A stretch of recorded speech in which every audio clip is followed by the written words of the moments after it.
So let's jump to Al Jazeera. Okay. A new world order. A new world order. New world. The race wars. Race wars. Race war. I've warned you and warned you and warned you. Headline is Let's End the Dialogue with American Conspiracy Theorists. We have been, and we're ending the dialogue with American conspiracy theorists. And the headline image here is, I believe that's Charleston. Let's see here. Charleston, Virginia, August 11th, 2017, right. the Tiki Torch event. We know the Charleston, Virginia. It's the Tiki Torch Brigade with the guy who drove his car through the counter protesters, the white guys with the Tiki Torch. It's become almost like a mythological archetype now that can be summoned. You just say Tiki Torch and you're talking about racists. Yeah, Tiki Torch industry very unhappy about this association. But also made a lot of money. Find people on both sides, of course, connected to this. The Trump reference as well. Yep. And here's what Al Jazeera has to say. We have been bombarded. Oh, so the point being, conspiracy theorists, just people who question the mainstream narrative, immediately, bam, the group of Tiki Torch racists who, ran somebody over with their car. Okay. We have been bombarded since childhood with the truism that it is important to open dialogue with those with whom we disagree. We have been pressed. We are still pressed by the news media working. Let me see. I want to know if this rings true to anybody. We have been pressed. We are still pressed by the news media, workplaces, and academia to have conversations with the other side, with the promise that open and honest dialogue is the means to come about peace and change. Does that ring true to you at all? Does the news media constantly try to convince us to have dialogue with the other side? Of course they do. Cons, we're not even on YouTube. You don't have to lie to Susan. Sorry. Yeah. Bull hickory do. It goes on. If this was ever true before, it is a lie now. Oh. Yeah, it's a lie. Okay, so it's a lie that speaking to the other side, it will bring peace and change. Okay. All right. Yeah. Close your mind. And it also says the promise. I don't know if anybody ever promised that, but okay. Those rebranding themselves as Western chauvinists, shouting West Pride under the flag of a tradition that once held man to be the rational animal, now believe in lizard people. There we go with the lizard people again. It's been weaponized. This is the beginning of the post-human world. The lizard people narrative. How can you say has that they're taken over not lizards? The gateway drug to conspiracy theories? It's been mythologized. It's like in the archetype vocabulary. You say tiki torches, you know exactly who you're thinking about. You say lizard people, boom, you're thinking about those same tiki torch people. Those who held tight to their belief in the superiority of Western civilization as proven by its values and traditions of Athenian, and then it has parentheses, slave owners, democracy, are caught on camera breaching voting machines. I don't know what the reference is. No source, no nothing. I don't know that reference. Breaching voting machines. That sounds like a TikTok hoax. Totally.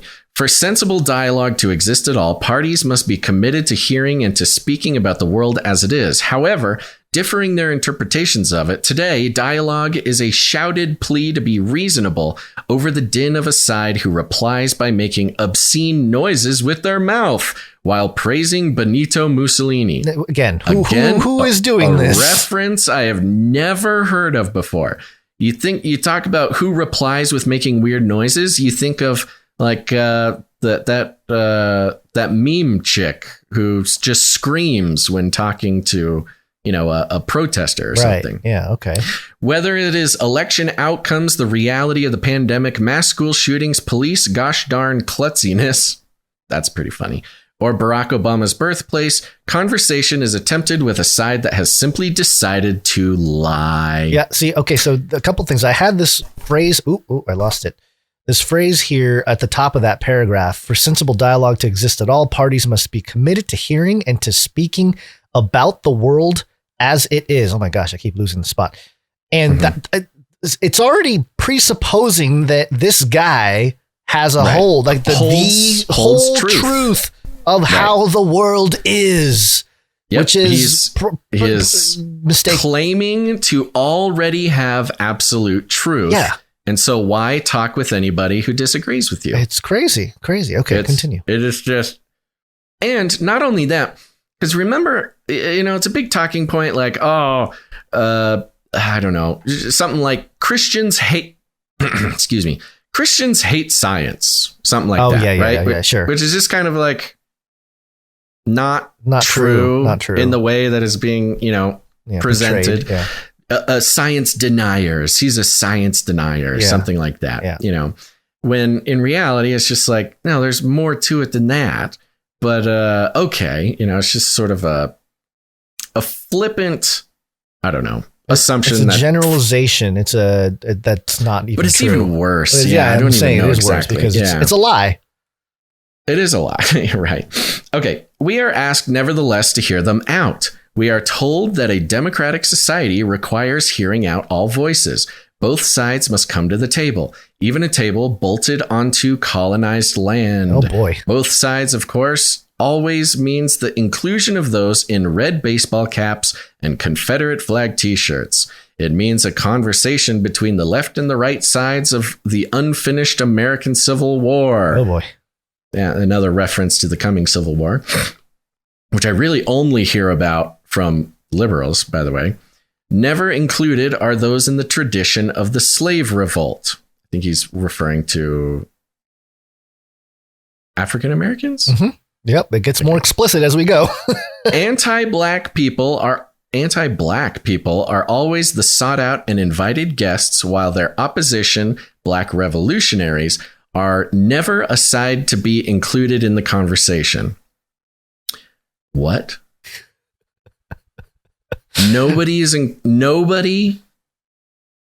included in the conversation. No black revolutionaries. Yep. Those who have resisted the deep state of anti-blackness in American policing institutions are marooned in exile or silenced as political prisoners languishing behind the soundproof walls of American prisons for decades. Their writings removed from libraries and syllabi. Yep. Are you starting to get confused?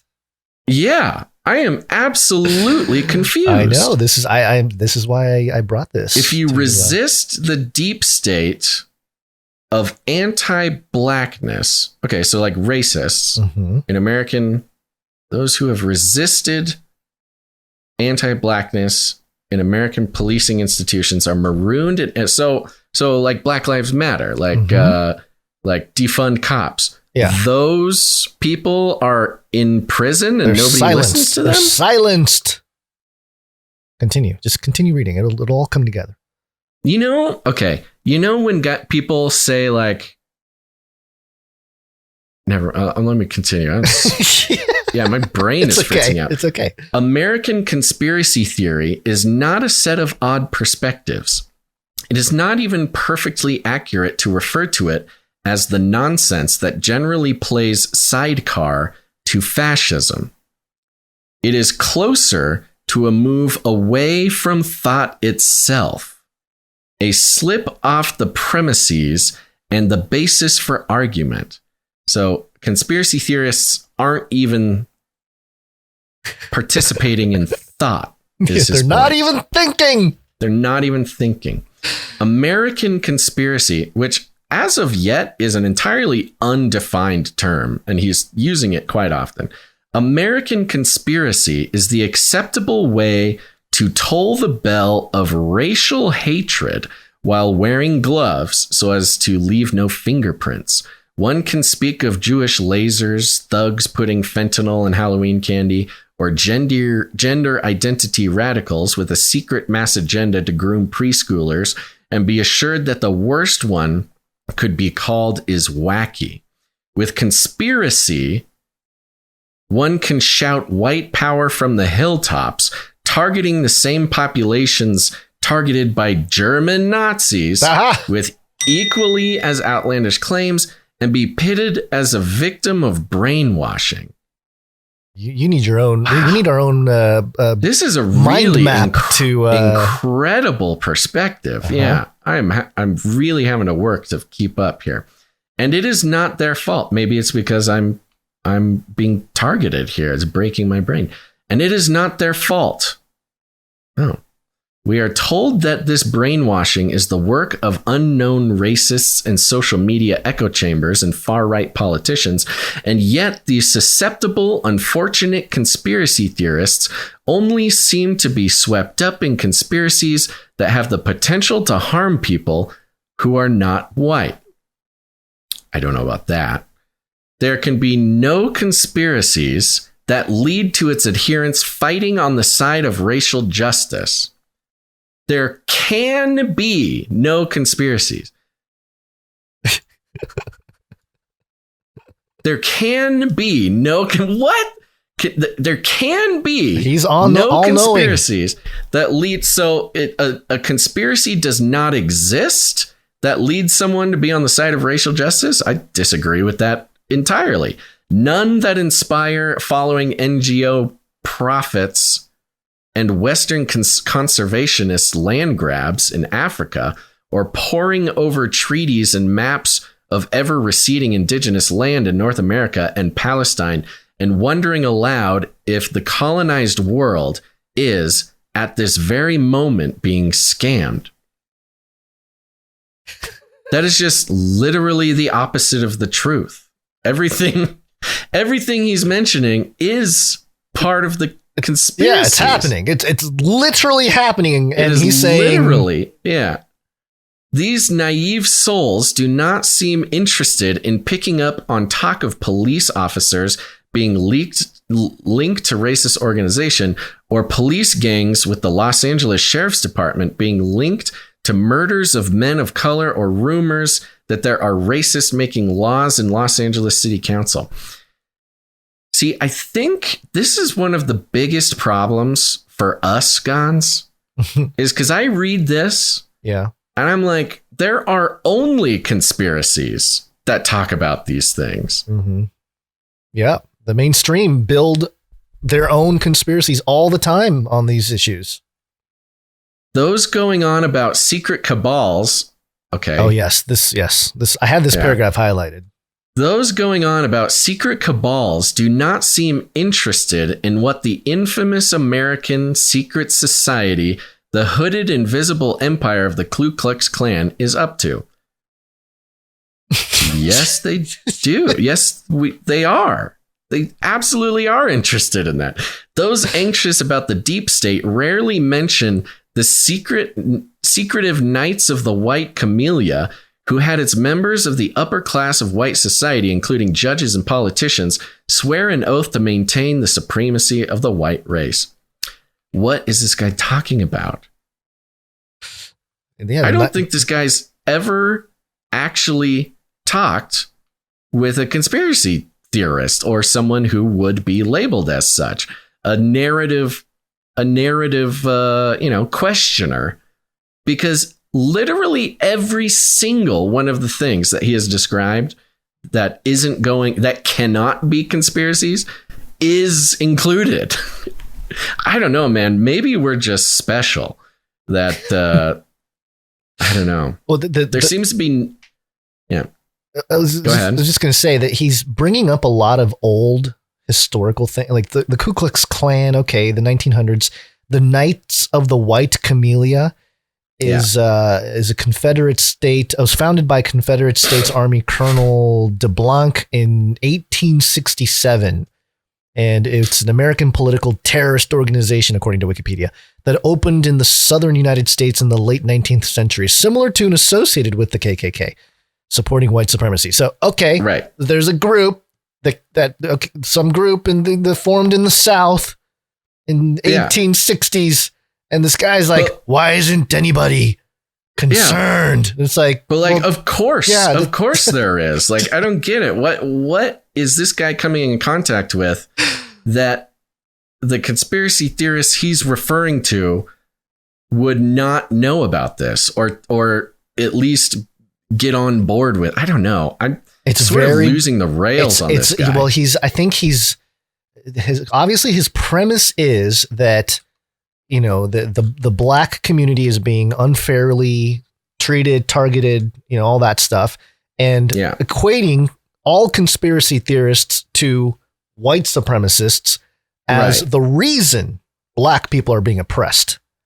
And so he's saying, why aren't the conspiracy theorists ever, you know, if they're so against the system, why aren't they against these things that, you know, create the black oppression?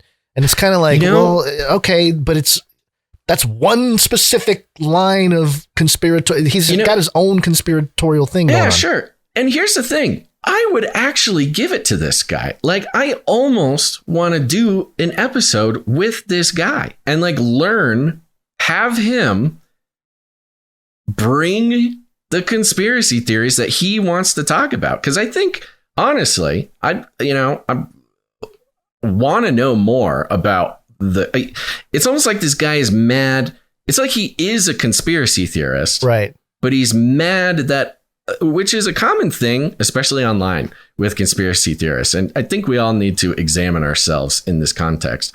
You know, there is a thing among online, specifically conspiracy theorist people, where it's like, if you're not on board with my exact conspiracy theory, you're a CIA shill. There's everybody has their own barometer for that. You know, it's like whether it's flat Earth, whether it's more, you know, whatever, lizard people. And even you don't even have to disagree with them. You just got to not know about what they're talking about. And that makes you a CIA shill, right?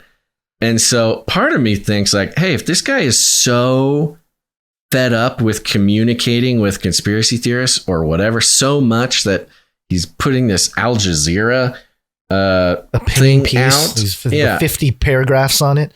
I don't even want to like compete with him. Like, I don't even want to. Well, it's not even about pushing back. I just want to hear he sounds like he's got some great conspiracy theories that I want to hear. It's not even pushing back on his little thesis. It's more the fact that he's no. I know you're not. He doesn't have like his caricature of the conspiracy theorist, and what he's so mad about is the caricature, the ideal, the enemy that the media has constructed. You know, because most people aren't. Because continue on reading here. You know, there seems to be no healthy suspicion about whether certain current congressional caucuses swore a similar oath. Yeah, there would be a concern if they actually did some kind of oath in this regard. I would love to see the evidence. I would love to hear it. That's the thing. Like, just because we don't know about the exact conspiracy theories he's talking about doesn't make everybody part of the other side of the conspiracy. For these theorists, it is Jewish space lasers and black crime and Antifa terrorist false flags, and never an open conspiracy of capitalism where lobbyists auction off what little remains of the world's forests and where billions of snow crabs turn up dead, with fossil fuel money fleeing the scene, where NFL Hall of Famers divert money earmarked for the poor into their coffers, and the water in majority black cities is burning, is brown. He's mixing a lot of this together. I'm like, it's like a mix between confusion, and I feel like I should be insulted, but I'm not. But like a lot of the things you just mentioned, we've actually talked about on this show. So it's just like maybe this is how people feel talking to some conspiracy theorists. It's really hard to have a touchstone with his basis of reality, not because it's nothing I haven't heard before, but specifically because it's stuff we have talked about before. And maybe he just needs to listen to the show. Maybe that's it. So, but the long story short, it goes much longer. Yeah, but the point goes on. Yeah. The point of the whole thing is we're done talking to conspiracy theorists. No more talking. It's, sort of a radical stance where these are just bad people that need to go away. Let me read the conclusion here. All that is ignoble. All that is pernicious. All that is degenerative of the pensive mind. All that is a lie and the backside of truth and beauty is snorted up by white supremacist conspiracy.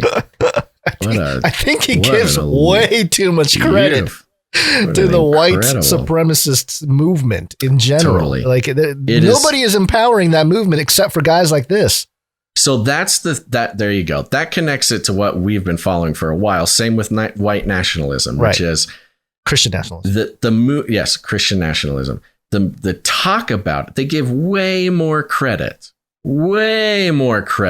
than any actual Republican would give it, or any white person would give a lot of this stuff. I even call it Republican. It doesn't even need to, race doesn't even to be in it. But he continues here. It is not where conversation has gone off the rails. It is what lies beyond its last stop, a traveling past the endpoint of thinking beings. He's rough, reason. The dehumanization in this is incredible. It's crazy. No reasoned speech is muscular enough to pull it back from the brink. Ooh. It is and has always been the abyss. Ooh. It is a serious thing to commit one's being to the bearing of false witness. A serious thing to give the human spirit over to lies in exchange for makeshift rationalizations of race hatred. Interesting. It is a ironic. Serious thing to willfully join the cult of the ferociously and consciously incorrect. Awkward. Wow. Awkward. But yeah. But that is their choice. Okay. Yeah, we are under no obligation to pursue further talks. No dialogue is useful with white supremacy. No common ground is achievable, nor should there be. Wow. Now, obviously, it's really the defining of terms here that is problematic from our perspective. Because in the end here, he's speaking specifically of white supremacy. Yes. But it is the mingling of the words, synonymization. Yeah.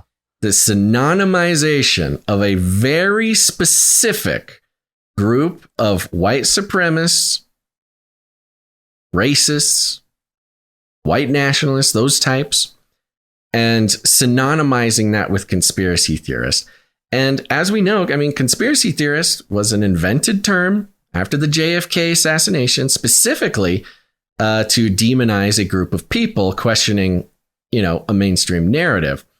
But as we've seen in recent history, the power that is wielded is specifically the redefining of words. A lot of them, common words, the changing of the definition of conspiracy theorists in this case from, somebody who, when we started podcasting, conspiracy theorist is a tinfoil hat person in the woods looking for Bigfoot, talking about aliens, right? Mm-hmm. That was the archetypal, image conjured by the words conspiracy theorist.